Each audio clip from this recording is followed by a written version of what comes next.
You know, there's not really a manual for how to run a tourist attraction in your backyard, exactly. I've been building sculptures in the backyard since I was a kid, you know. So nobody ever told me no until it was too late. Well, when I moved here in 1989 from Santa Fe, New Mexico, I didn't really have a grand plan. I just started with a little grouping of individual freestanding sculptures. And then over time, it kind of grew together to the point that people started asking me, hey, what do you call that? That's so Austin. What's up? What are you doing? My mom was the one that started calling it the Cathedral of Junk, and then that stuck like glue. So I never had this idea, well, I'm going to build a Cathedral of Junk. It's 3 stories tall. It's got various different rooms and staircases and whatnot. And it's built exclusively out of junk. Mostly junk that people give to me. I don't really go out looking for this. Sometimes people just leave junk in the driveway. These big hair dryers right up against the house, that somebody just left those in the driveway. Crazy. I didn't even know. You know, I just come out the door and there'll be junk out there. They'll even send it in the mail.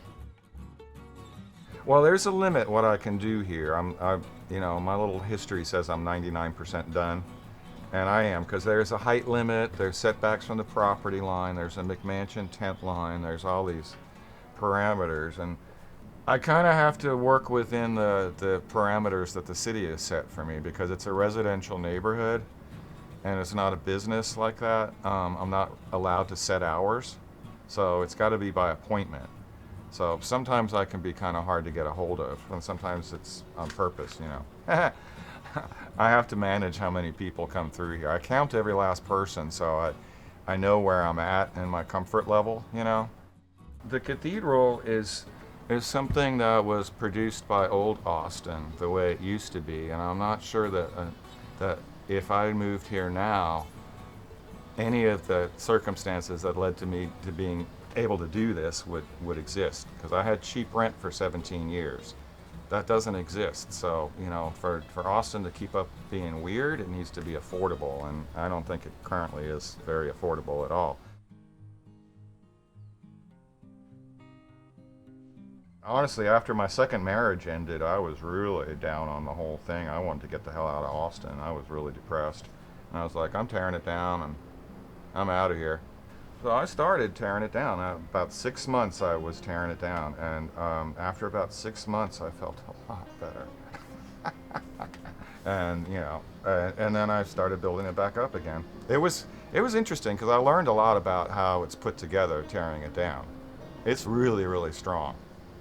And then in 2010, when they made me get my building permit, I had to tear down everything within 5 feet of the property line. 80,000 pounds went over the scales to be recycled. Then I really learned how strong it was.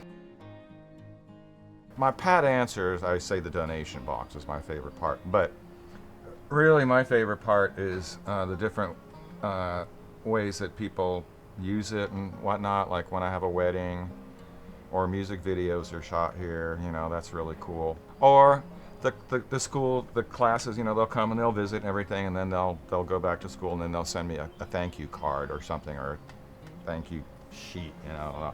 Their little drawings. I've got drawings on the refrigerator that little kids have made of the cathedral. They're so cool. You know, the history of places like this isn't good.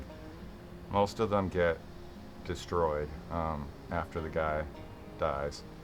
But not all of them, you know, so it would require, you know, some fancy pants art guy or something to come in and I don't know, I don't really care, honestly. It's I'll be dead, so I mean, that's nice to think about, you know. I don't know.